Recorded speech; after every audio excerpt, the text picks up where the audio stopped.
soltar aqui, vamos adorar essa canção em nome do Senhor.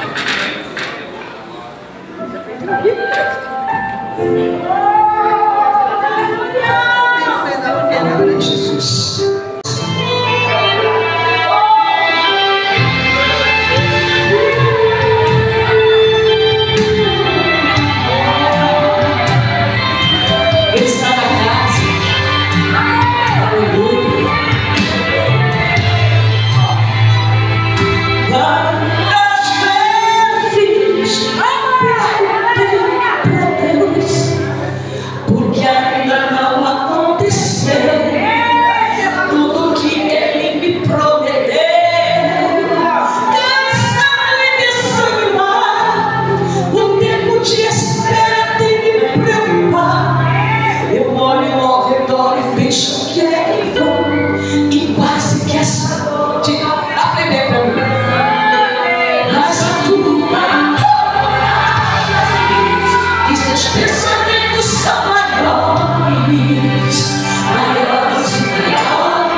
Deixa eu ouvir.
que eu ouço bastante quando se fala a respeito de pessoas que pregaram a palavra do Evangelho da Cruz.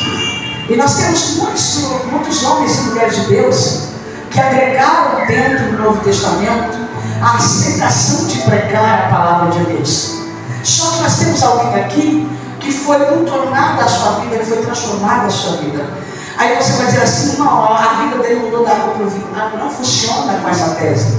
Não existe essa palavra na Bíblia. O que existe é que Deus dá uma oportunidade de transferência de mudança.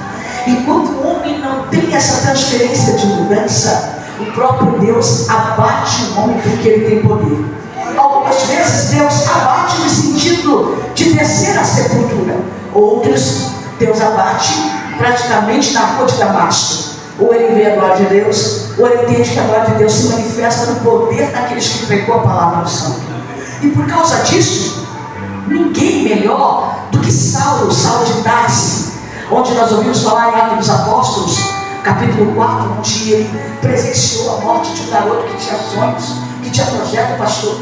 Como é que eu, sendo religioso, estou indo com 8 anos de idade para o centro de Jerusalém? Quando eu chego naquele determinado lugar, eu estou praticamente estudando na melhor faculdade, na melhor escola de portas fechadas, que é a escola religiosa. Ali dentro, Saulo, ele aprende sobre todo tipo de lei. Ele aprende não somente dogmas, mas comportamentos religiosos, entre tantas outras coisas. Quem olhasse para Saulo iria entender de que ele é um homem, aleluia, que teria que ser respeitado dentre as pessoas, não somente para o povo de Jerusalém, mas também para o povo diante da situação de Roma. Nós sabemos que Saulo, aleluia, é um comportamento de mensagem ou de nome dado que não foi trocado por Paulo. Na verdade, Paulo ou Saulo tinha 2 cidadanias. A primeira cidadania romana e, na verdade, a outra cidadania porque ele era um judeu. Mas ele estava sempre servindo ao Estado de Roma e mostrando que ele era capaz de fazer qualquer coisa. Quando a gente começa a entender de que servos de Deus, que aos sábados, nos trabalhos sabatinos, eles vão entrar pela igreja, sinagoga, ou lugar de adoração, lá eles sentam para ouvir as leis. E é interessante que nós encontramos alguns que não tiveram essa oportunidade, porque o povoado ficou irado, ficou com ódio, ficou com ira. E nós temos como Zaqueu, lá no Evangelho de São Lucas, capítulo número 19, que ele agora está sendo taxado, está sendo envergonhado diante de toda a sociedade. Um homem religioso, um homem que tinha praticamente toda a sua descendência na presença de Deus. Agora eu vejo um homem que está proibido de entrar nos lugares cristãos, nos lugares que se aprendem e ouve a mensagem da lei. Aí você pergunta, por que Saulo ele não teve esse interrompimento? Porque a simples Gamaliel era um dos melhores professores de dentro de Jerusalém. Talvez algumas pessoas até nem queriam que Saulo estivesse presente em algumas reuniões, mas ele era autoridade, e na verdade Zaqueu não era autoridade, era apenas chefe de cobrador de impostos. Então você começa a perceber, aleluia, a situação em que estavam ambos. E quando nós vemos que quando o homem ele não é parado no meio da sua situação, no meio da sua exaltação, porque conhece pouco o texto, porque conhece as leis, porque conhece perfeitamente o que Deus demanda a respeito do que se trata a sua religiosidade. Um dia me disseram assim, pastores, guardem isso, falaram para mim, eu não estou aqui para atacar ninguém, disseram assim para mim assim, eu não concordo, porque Saulo foi terrível, Saulo merecia a morte. Se você olhar a conduta religiosa entre si, não digo só dos protestantes, mas eu digo de todo o conjunto de conduta religiosa, tanto de qualquer outro tipo de religião. Se você pegar um católico neste momento, não desrespeitando os meus irmãos, mas dizer para ele assim, ou ele dizer para você, nós vamos trazer imagem de escultura dentro da sua igreja, porque acreditamos, é uma conduta religiosa. Por quê? Porque ele cresceu no catolicismo e cresceu sabendo que o Deus dele está naquele monumento, ou está naquela estátua feita por mão de homens. Quem vai mudar a mente de um religioso, patriarca, que nasceu dentro dessa religiosidade e que ensinou os seus filhos a crescer nessa idolatria. E muito menos quando se trata de outras religiões que eu não quero citar aqui. Por isso, quando eu ouvi dizendo isso, eu discordei. Então eu disse: Senhor, me dá uma mensagem que eu possa propagar uma verdade sem esconder e ofender caráter de ninguém. Eu não estou aqui para ofender ninguém na sua religião. Eu estou aqui para abrir o espaço da verdade, a água da verdade. Porque a Bíblia diz que não tem outro caminho, não há outro Deus. Somente Ele é o Senhor acima de qualquer coisa. E para você impregnar essa mensagem, pastor, naquele que concedeu a sua vida, a sua história de vida, no contexto de que ele acredita naquilo que ele serve, ele vai começar então a denegrir a sua imagem. E é por este assunto, por essa justa causa, que eu perdoaria sim Saulo de Tarso. Deus não viu Saulo de Tarso somente como alguém que estava praticamente aprendendo as leis, memorizando as leis, conhecendo a palavra de Deus. Mas Deus viu muito mais do que alguém que conheceu leis. Deus viu mais profundo daquele que estava aos pés de Gamaliel. Mas o que você quer dizer, pastor Ana? É simples. Deus olhou o homem para uma capacidade que, se ele dá a sua vida por aquilo que ele acredita, que diria ele conhecendo a Deus mais de perto, ele daria a sua vida para a presença de Deus. O que você quer dizer? Deus não erra o alvo. Sabe por que você está aqui? Você não está aqui porque você é bonita. Você não está aqui porque você, aleluia, é uma pessoa maravilhosa. Mas você está aqui porque somos deficientes de Deus. Nós dizemos que, aleluia, conhecemos a Deus. Mas quem conhece Deus? Conhecemos a Deus pela sua glória. Quando Moisés, que estava tão perto, tão próximo, disse: eu quero te conhecer de perto, mostra-me a tua glória. E o Senhor revela a sua glória para que se pudesse saciar a alma deste homem que estava com a mente confusa. Porque muitos podem dizer: eu amo a Deus, mas o que é a palavra amar a Deus? Eu estou fazendo a vontade de Deus, só que como seres humanos, hipócritas que somos, a mesma mão que é levantada para dizer: entra na minha casa, Senhor, faz uma passagem, ou seja, faz uma morada na minha casa, entra, te dou a chave, é com a mesma mão que levantamos e dizemos: o Senhor não ouviu a minha oração, eu orei sem cessar, o Senhor me abandonou, permitiu que o meu filho descesse na miséria da morte, sem salvação, permitiu que o meu marido fosse embora de casa, permitiu que a separação chegasse e bater na minha porta. E aí que encontra o segredo. O apóstolo Paulo não ensina a palavra orar sem cessar, na instância de poder dizer de que coisas ruins não entram pela porta da tua sala. Pelo contrário, elas entram. Mas nós estamos dormindo, como diz o Evangelho de São Mateus, capítulo 25, que carregamos só, aleluia, a lamparina. Enquanto ela estiver acesa, para nós tem luz, para nós, aleluia, existe a claridade para não cairmos e não tropeçarmos no meio do caminho. Mas ao longo do tempo, na velhice do nosso ministério, ela envelhece conforme a nossa idade. Nós começamos então a pelejar para colocar a nossa fé em ordem, pelejar para colocar a nossa vida em ordem. Aí nós queremos confundir, dizer que o nosso chamado, dizer que, aleluia, o que Deus para nós envelhece junto com a idade da missionária Ângela. Aprenda uma coisa, irmãos, aleluia, o que é santo, que vem de Deus sobre nós, não envelhece. A palavra dele é eterna.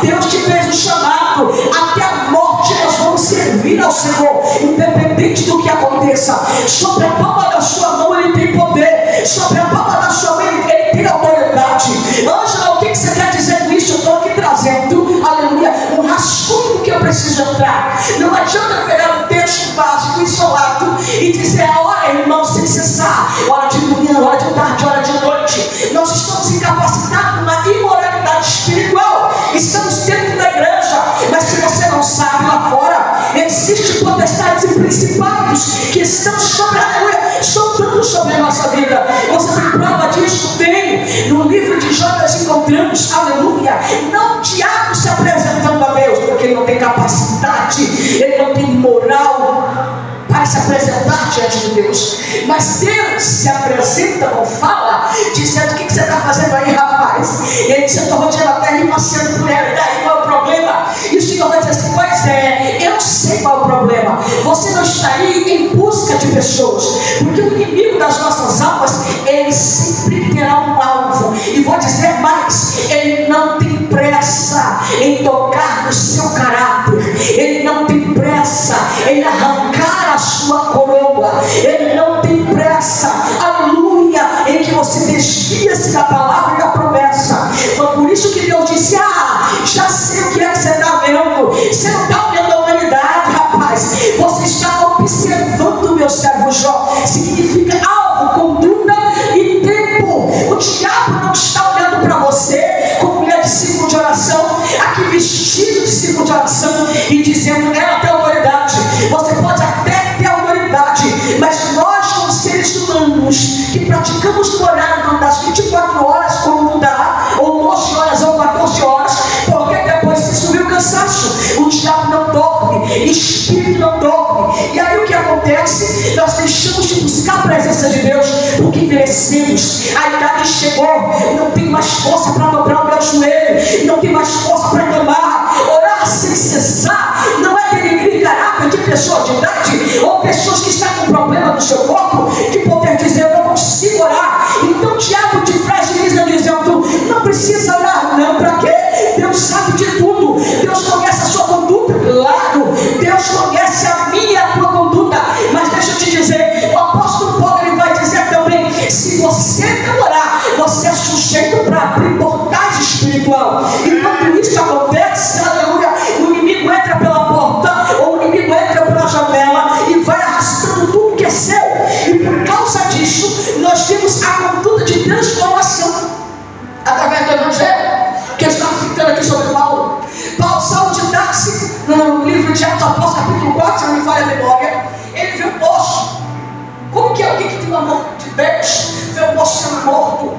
E quando ele dá esse alvará para dizer: tira a vida dele, porque ele merece. Esse menino não sabe o que ele está dizendo. Aí, se você olhar no contexto, alguém vai dizer para Saulo de Tarso: está sabendo quem está pregando a praça? Eita! Aí eu estou vendo Saulo dizendo assim: não, eu ouço os murmurinhos, mas eu não tenho certeza do que acontece, eu não conheço quem. E alguém vai dizer assim: tem um menino por nome de Estevão, ele prega bonito, tu precisa ver. Ele está falando desde os tempos de Eva e Adão, quando caíram no pecado. E ele traz a promessa que estava instalada sobre Abraão e a sua descendência. E depois disso ele fala sobre um Jesus que morreu na cruz do Calvário. E ele ainda prega que este Jesus é o ressuscitado. Como é que se explica isso? Aí a gente começa a dizer: Paulo ou Saulo estava defendendo o que ele acreditava. Ele estava defendendo a lei de Moisés. Só que até então o menino morto, quando o menino é assassinado, tirado da sua vida, o menino de sonhos, pastor. Quem sabe não sonhou, pastor: eu vou casar, a minha esposa vai ser missionária como eu, nós vamos pregar a palavra de Deus. Mas não deu tempo. Quando Estevão percebeu que encerrou a sua carreira e a luz do palco iria se apagar, ele olha para o céu dizendo: Senhor, abra os céus em meu favor, porque agora eu estou aceitando, chegou a minha hora. O que você quer dizer? Servir a Deus não tem idade, não tem etnia, mas servir a Deus é no momento presente, atemporal, neste tempo chamado hoje. Porque quando você não adora, tem gente de outras religiões que está adorando os seus deuses. E sabe o que o diabo vai dizer? Estou calando a voz dos cristãos, estou calando a voz de Paulo, estou calando a voz de quem acredita no Evangelho e na aleluia, na Nova Jerusalém de Deus.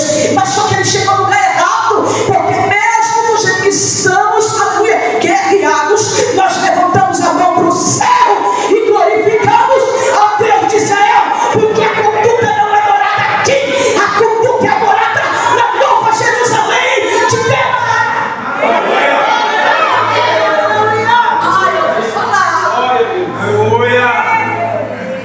Aí jogaram o quê? Pegaram então a roupa do menino, o prêmio que está aqui, ó, a capa do menino.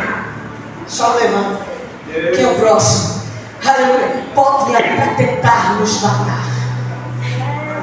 Não, eu estou falando espiritualmente, porque o diabo não quer matar você fisicamente. O que tem de crente besta. Conhecer a Jesus, já ouvi falar, é ruim demais.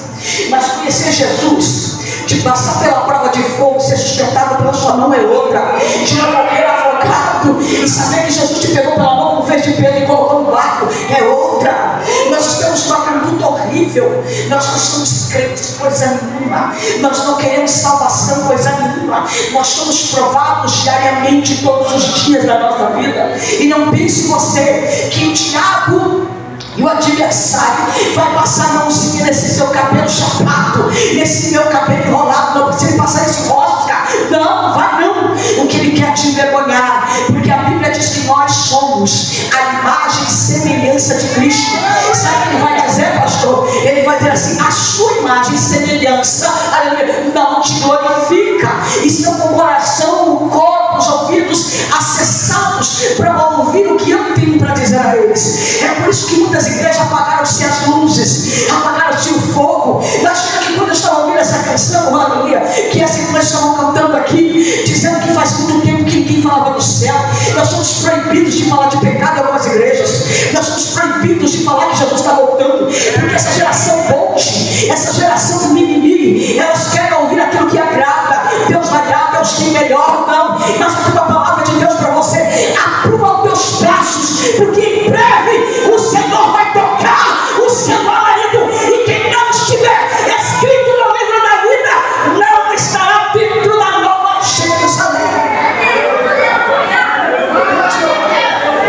Paulo, quando entende isso, pastores, Paulo agora vai dizer assim: como é que é o negócio? Não chegamos mais crente, e não tem outro caminho para chegar em Jerusalém, tem que passar pela marcha. Ele pega o documento, ele sabe o que ele vai fazer, e Deus estava de olho. Sabe aquela pessoa que estão dizendo lá na sua casa: e amiga, tem jeito não, vai morrer. Sabe aquela história: tua filha vai ser prostituta, não tem jeito não. Eu entendi que a última palavra não vem de quem não gosta de você, a última palavra vem da boca de Deus ao nosso respeito. Aí começamos então a entender de que Saulo sai em direção ao documento, registrado com o anel cego, com uma responsabilidade de prender os crentes. Quando ele fala prender, ele está dizendo as mulheres, e de matar os homens, porque a intenção de matar é exterminar pessoas que propagam mentira. E ele está certo. Ele não está mentindo, ele não está enganado. Ele está simplesmente atuando o papel de religioso, de alguém importante dentro da sua religiosidade.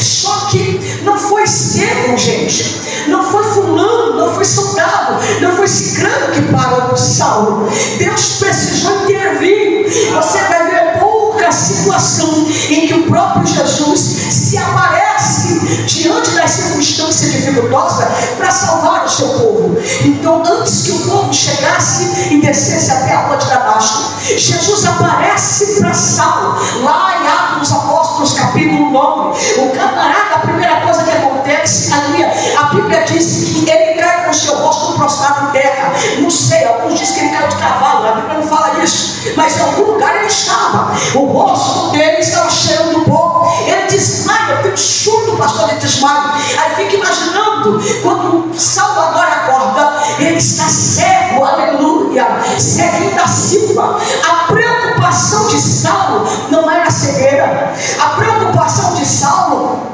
não era a conduta de ter uma cegueira momentânea. A preocupação de Saulo, porque ele sabia da conduta de religiosos e da demanda da posição que ele estava. Se ele realmente continuasse cego, ele não poderia exercer a sua função. Tem gente que dá de tudo no seu ministério, mas não se consagram. Tem gente que, aleluia, que faz qualquer coisa para estar em altares grandes, mas não se consagram para saber o que Deus realmente quer conosco. Nós estamos, irmãos, nesse relógio humano que não diz nada, vai dizer apenas sobre o tempo, vai dizer somente as horas em que podemos acordar, dormir e sucessivamente viver uma vida repetitiva. Mas os céus gritam, e eu vejo o Espírito Santo com a chama dizendo: você quer ver milagre? Você precisa sair da religiosidade e entrar na minha presença e orar buscando o céu. Eu vou te revelar Mas antes lá, eu estou passando por situação difícil, haverá alguma coisa demasiadamente impossível que Ele não pode fazer. Lucas do Novo Testamento vai dizer: para de contenda, rapaz, para de gracinha, moça. Sabe por quê? Nada é impossível para aquele que prometeu, para aquele que é fiel. O seu nome é santo, é o Deus de Israel.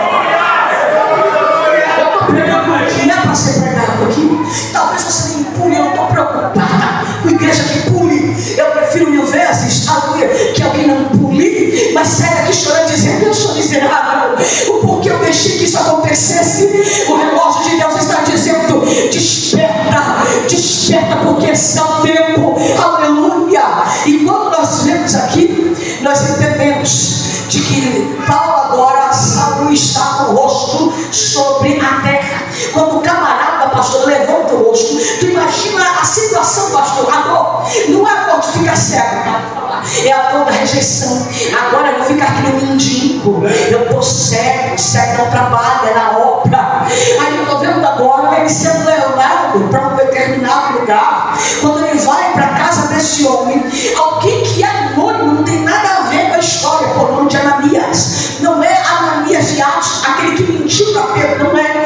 Este aqui era simplesmente um servo de Deus, um adorador. E eu estou vendo Deus dizendo assim: Ananias, olha, prepara, porque você vai ali na casa do fulano de tal. Chegando lá, eu quero que você, na rua direita, preste bem atenção, porque eu quero que você ore por uma pessoa. Aí então Ananias vai dizer assim: tá bom, eu vou agora. Para onde eu vou?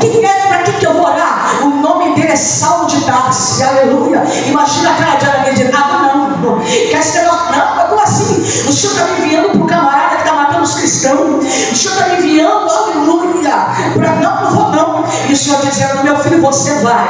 E Deus debaixo da promessa. Aí Deus usa uma mensagem que vai trazer concordância sobre a vida de Ananias, porque ele vai dizer assim: vai logo, porque aquele lá que você está tentando dizer que não quer ir é um vaso, é alguém precioso para a minha obra, e eu preciso que você vá. O tempo vai passando, está então Paulo, aleluia, ali sozinho naquele lugar, e ele precisa ter uma conduta de particularidade. Tem gente que fala assim: pastores, guardei isso aqui é uma experiência que eu vivi. Estou contando história de carochinha. Alguém vai dizer assim: sai da caverna, sai da caverna, sai também, fique lá. Muitas vezes caverna é o único lugar que você conhece você mesmo, que sabe se a tua adoração verdadeiramente é a adoração que condiz com aquilo que Deus tem para a tua vida. Então, quando nós estamos a sós, somente eu e Deus, o Senhor, Ele vem nos mostrar o caminho, porque a solidão não mata, só mata quem não tem presença, aleluia. A situação da dor das emoções só mata quem não tem presença. Todo ser humano, aleluia, no seu estágio normal, como ser vivo e pecador, ele tem justamente emoções de tristeza, emoções de depressão. E quem nunca passou por isso, aleluia. E essa situação muitas vezes andam endemonizando, não. São situações da alma, são situações que metem o nosso ser. Foi por isso que o salmista disse assim: peraí, tem uma coisa errada comigo. Aí ele para um pouquinho e vai dizer assim: que engraçado, eu vou bater um papo com alguém que é muito importante. Ele vai dizer assim: olha, minha alma, você não me discrimine e você não me deixa louco dentro de mim. Sossega, aquieta agora, porque daqui a um pouco de tempo nós vamos louvar e exaltar ao Deus de Israel. Deus está dizendo: há tempo para todos, há tempo para todas as coisas, mas não há tempo para deixar de pregar o evangelho e adorar. Adore na casa, adore na rua, adore na sala, adore no seu banheiro, adore na igreja, aonde você estiver. É tempo de adoração na presença do céu. Sabe o que a gente faz? Eu disse ontem no congresso, no culto, congresso no culto, e eu acho que as pessoas não gostaram de mim, não. Primeira vez que eu fui lá, pastor. E eu disse assim: ó, presta atenção. Muitas vezes nós tratamos Deus como aleijado. Quer ver? Ai, Senhor, o Senhor não entrou na minha casa.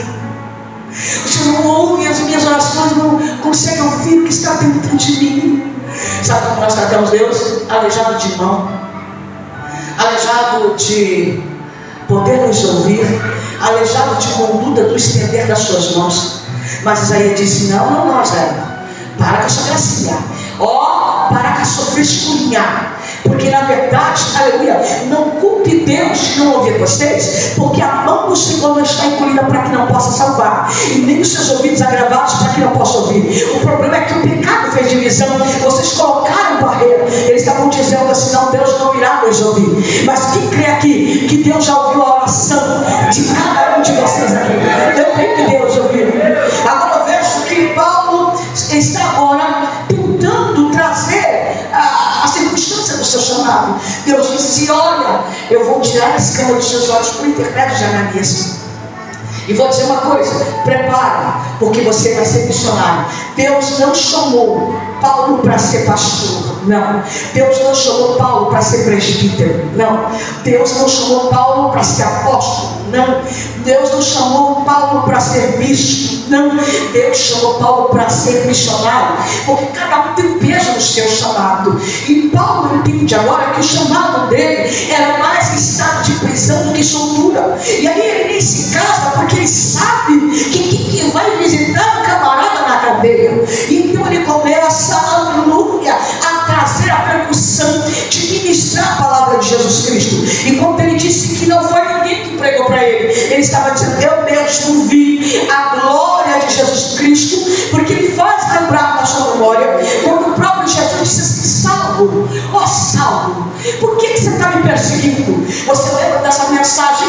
É engraçado que Deus se posiciona para tratar caráter de Saulo em relação ao povo. Deus não disse assim: Saulo, Saulo, por que você está perseguindo a minha igreja, rapaz? Por que você está perseguindo o missionário? Por que você está perseguindo o fulano? A conduta que nós temos é uma conduta errada. Senhor, eu sou mulher de oração, tá? Eu sou mulher de Deus, sou cheia de Deus. Nós tratamos Deus como se ele fosse cego, que ele não pudesse ver além da circunstância da roupa. Nós paralisamos a visão de Deus, aleluia, pelo estereótipo. Aí sabe o que acontece? Nós não estamos vendo Jesus. Fulano se levantou contra a minha vida, e o Senhor agora, aleluia, vai deixar o cego, o Senhor vai matar. Não, porque se fosse dessa forma, então, se Deus nos tratasse desse jeito, nós seríamos filhinhos de papai. Deus não tem filhos escolhidos, Deus tem filhos obedientes. É diferente. E por causa disso, se Deus tocasse naquele que nos feriu, porque somos filhinhos de papai, então não seria dito que o Senhor não tinha visto um justo sequer na face da terra. Nós não somos justos de nada, nós não somos merecedores de nada. Nós tratamos Deus como se Ele fosse, aleluia, aquele que nos serve constantemente, porque pregamos a sua palavra, cantamos no seu nome. Não é assim que funciona. O apóstolo Paulo disse: eu me sinto servo dele, ou seja, eu me sinto escravo dele. Não é uma escravidão que fui escravizado pela lei, e não fui escravizado, aleluia, pela situação da religiosidade, mas quando foi quebrado toda a lei e religiosidade, aí sim eu estou escravo de Cristo. A partir de hoje, não sou eu que mando em mim, mas eu tenho a minha autoridade para que Ele fosse o dono da minha vida e o dono da minha história. Só que Ele começa a fazer viagens missionárias. Deus coloca pessoas importantes. Deus coloca Silas, Deus coloca Timóteo, Deus coloca pessoas que não têm medo de enfrentar a vida como Paulo. Deus nunca vai colocar alguém no meio da sua oração, porque a oração que nós fazemos é: Senhor, cuida de mim, cuida da minha casa, não me deixa caminhar sozinho.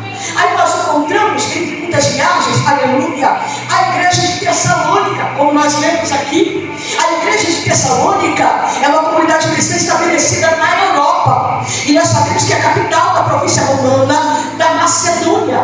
E quando a gente começa a olhar o texto bíblico e presenciar que este lugar havia cultos estranhos e cheio de idolatria, aleluia, como eles faziam adorar o imperador, que era chamado Cláudio ou era Nero, não recordo aqui agora, mas eu sei que as pessoas tinham que adorar esses imperadores. A adoração ao homem, irmão, desculpa, mas está muito diferente. Aleluia. Quando se trata de gente famosa, a igreja local que tem culto na sua igreja fica vazia, porque fulano foi ver Cassiano, lá no mesmo deixou dessa, fulano foi ver Ciclano. Não, aleluia.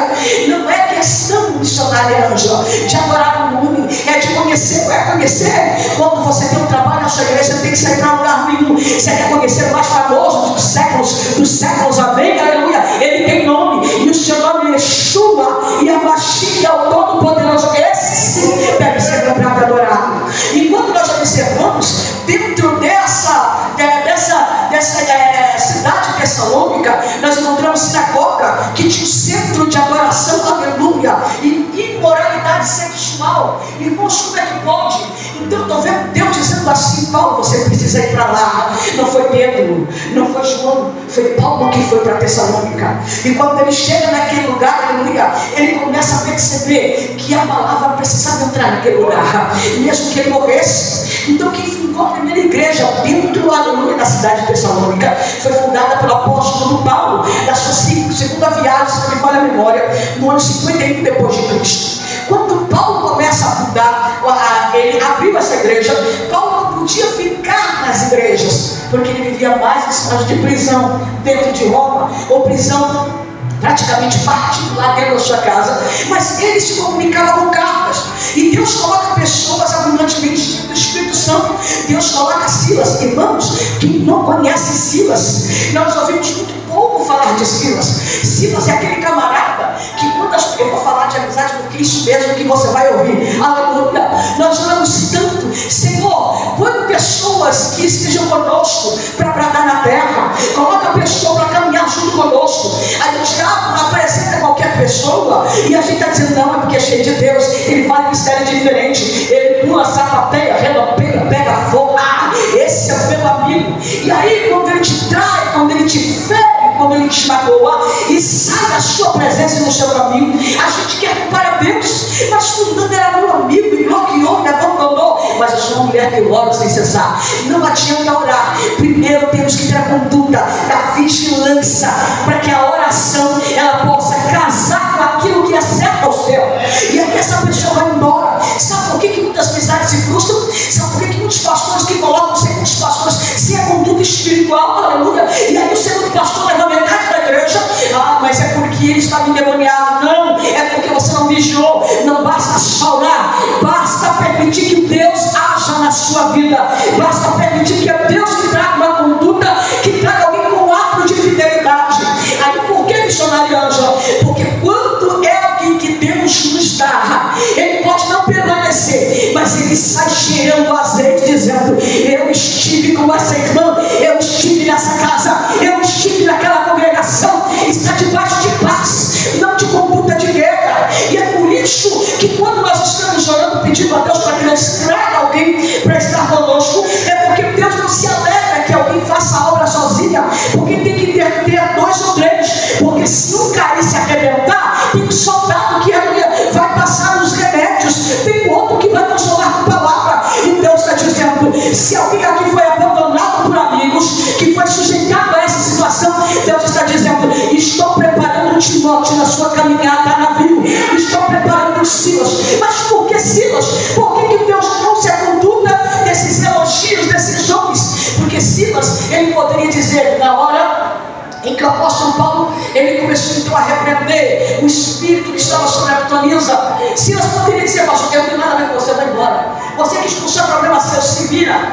Mas quem foi com o tronco apanhar? Silas não tinha nada, não foi Silas, foi Paulo. E quem viu expulsão do espírito de desviação, as pessoas viram Paulo, não foi Silas.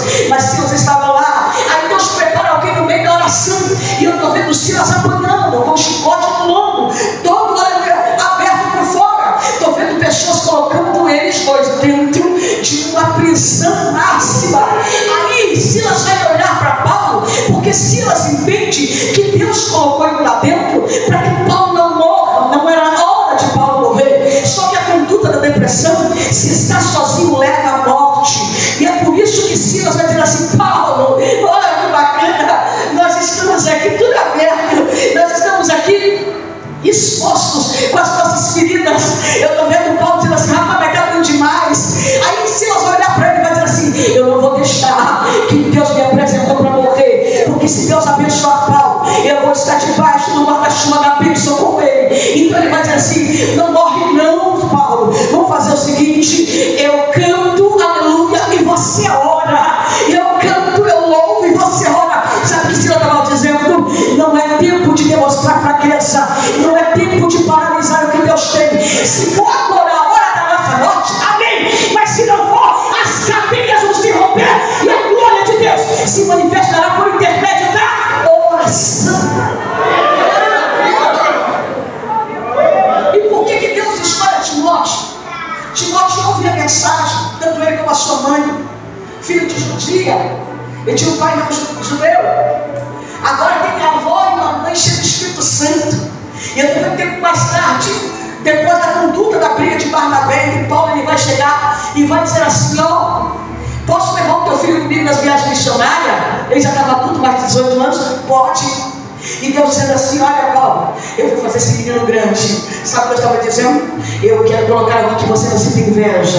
Eu quero colocar alguém, aleluia, que saiba pregar melhor do que você, mas que não soberbeça e nem traga inveja sobre o seu coração. Irmãos, estamos debaixo de vergonha. Ninguém pode pregar melhor do que o outro, ninguém pode cantar melhor do que o outro, porque quem ouve entende que é um chamado, mas ele faz questão de denegrir quem tem chamado, porque ele acha que o dele é pequeno demais. Mas sabe o que a Bíblia nos ensina? Cada um fica na posição que foi chamado. Ficar em Jerusalém até que do alto possais revestir do poder. Então Deus coloca acompanhado para Saulo, para Paulo, aleluia, nosso querido irmão Silas e nosso querido irmão Timóteo.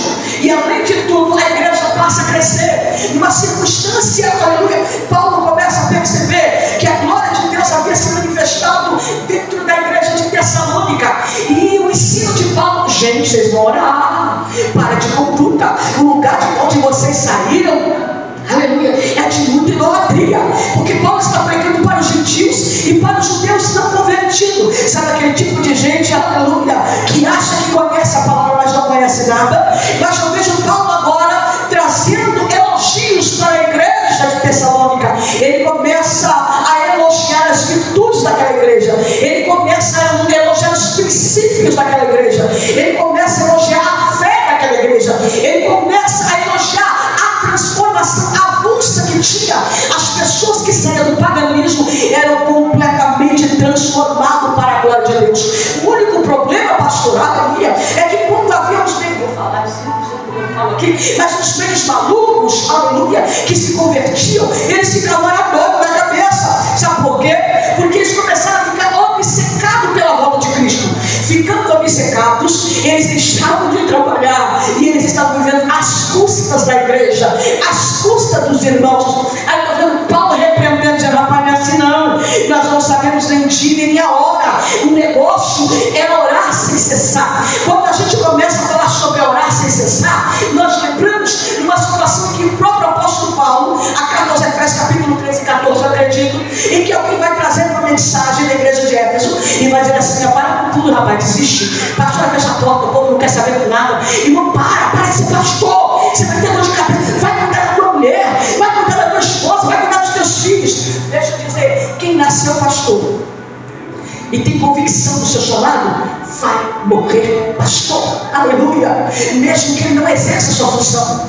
Mas eu estou vendo o apóstolo Paulo, alguém vai chegar para ele e vai dizer assim: você está sabendo, a igreja de Éfeso é um horror, está um negócio, uma bagunça, de falsos profetas, falsos não sei o que. Paulo está preso, o que ele vai fazer? Tem coisas que você não pode fazer, tem coisas que você não tem conduta de reagir com o seu corpo. Aí o diabo se apresenta para Paulo e vai dizer assim: acabou, tá vendo? Já era, você não vai viver o teu ministério segundo a vontade do Deus que você serve. Mas eu estou vendo Paulo dizer assim: para de gracinha comigo, eu tenho comunhão. Então ele vai começar a dizer lá na carta aos Efésios, capítulo 3, 14: eu não posso me calar, porque primeiro eu oro sem cessar, e por esta causa eu me prostrarei, eu me colocarei de joelhos, e Deus já entrou com provisão sobre a minha vida. Aonde você não pode ir, Deus vai. Aonde você não pode chegar, Deus já está lá. Mas por intermédio de quê? Da oração, do cessar, do joelho, das mãos levantadas, aleluia. Quem é de oração é glória a Deus misturando.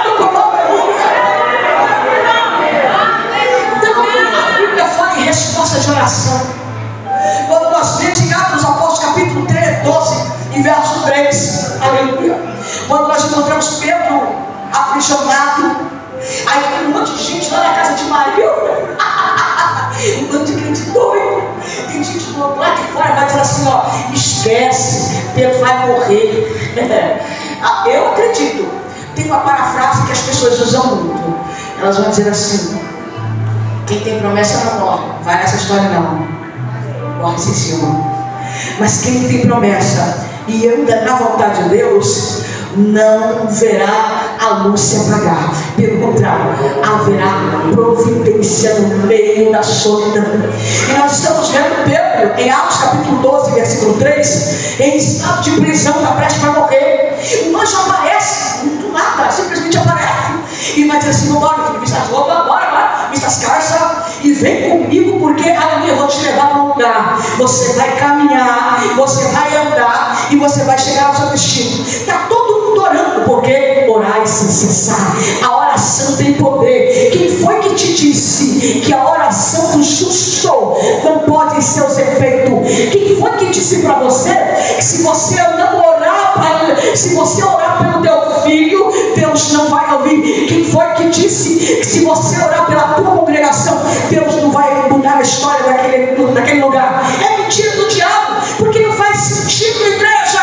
Por que o diabo não quer que você ore, já que não vai dar certo? Se não vai dar certo, ele não precisava se preocupar. É porque ele sabe que mulher de joelho no chão, pastores de joelho no chão, as obras do inferno estão fechadas, as portas são lacradas, e a glória de Deus é aberta para a manifestação do céu. Para de frescura, para de se tratar como criança. Deus não está levantando neste momento crianças, Deus está levantando o exército. Você ainda está sendo planejado para entrar no exército. Você não passa de recruta. Deus não quer recruta. O recruta sofre e muitas vezes não sofre calado, mas aquele que está exercendo a função de soldado, o próprio apóstolo Paulo escreve dizendo: vocês querem viver um marco na vida de vocês? Eu já falei de oração. Vocês querem viver um marco na vida de vocês? Olha a igreja de Éfeso, aleluia, se revestir de toda a armadura de Deus, para que possais resistir nos dias maus e depois vencê-las a cada um. Sabe por quê? Por intermédio da oração, por intermédio do jejum, por intermédio de crer que Deus fará coisas grandes e milagres sobre esta igreja. Me dê 3 minutos para eu terminar. Aí nós encontramos, aleluia, quando o próprio Deus, o próprio Jesus, ele estava em situação decadente, porque Jesus era homem, 100% homem e 100% Deus. Eu estou vendo o próprio Deus, aleluia, no Evangelho de São Mateus, capítulo, ajudem aí com a Bíblia, capítulo 23, versículo 43, 23 e verso 34. Quando, aleluia, o próprio Deus faz a oração do amparo no momentos finais da sua vida, ele diz assim: ó, retira de mim esse peso. E ele está orando. Quem disse para você que a oração não permite Deus? Quem mentiu para você que a oração não permite o luto? Quem foi que disse para você que a oração não permite humilhação? Mas aqui no Evangelho de São Mateus 23 e 34, Jesus está fazendo a parte de esse caso. Eu não estou contando. Aí me lembra da promessa. Qual que é a promessa? No livro do profeta Isaías, aleluia, capítulo 7, versículo 14, que o Senhor disse: então o Senhor vos dará um sinal, e o sinal é que uma virgem dará luz ao filho, e o seu nome será chamado Emanuel, que traduzido é Deus conosco. As profecias teriam que acontecer. Sabe o que nós estava dizendo? Lá no livro de Números Deus vai dizer: está achando que eu sou mentiroso, rapaz? Está achando que eu sou mentiroso, moção? Não, aleluia. Se eu fiz uma promessa, eu sou fiel para cumprir todas elas no meu tempo, na presença da minha glória, e não no seu tempo. Aleluia. Aí nós estamos vendo Jesus submetendo a circunstância, aleluia, e a situações. Lá no Evangelho de Mateus, capítulo 26, versículo 36 ao 44, aleluia, Jesus pedindo submissão ao Pai, para que Ele não erre. Sabe o que Deus está dizendo para a minha vida e para a tua vida? Quanto tempo de vida você tem aqui?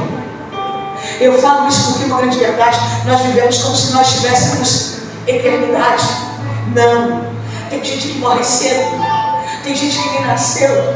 Tem gente que nem desenvolveu no ventre da sua mãe e partiu sem conhecer que era luz para fora do corpo humano. Mas quando você começa a perceber que a sua fé está se definindo, você vai orar. O segredo é orar. Mateus capítulo 6, versículo 6. Entra no teu quarto e fecha a porta.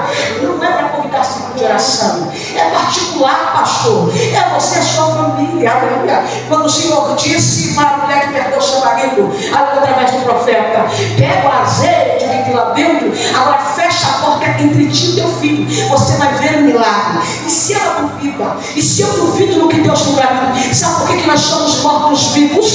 Porque estamos duvidando da glória de Deus. Mas enquanto eu estou pregando aqui, há uma guerra lá fora. Mas eu glorifico a Deus, que aquele que está debaixo das asas da onipotência de Deus não serão atacados, não serão vencidos. E quando você sair daqui, aleluia, Deus vai te encaminhar para coisas maiores e grandes. E você vai se alegrar. E você vai poder dizer no próximo evento: eu e a minha casa estamos servindo ao Senhor.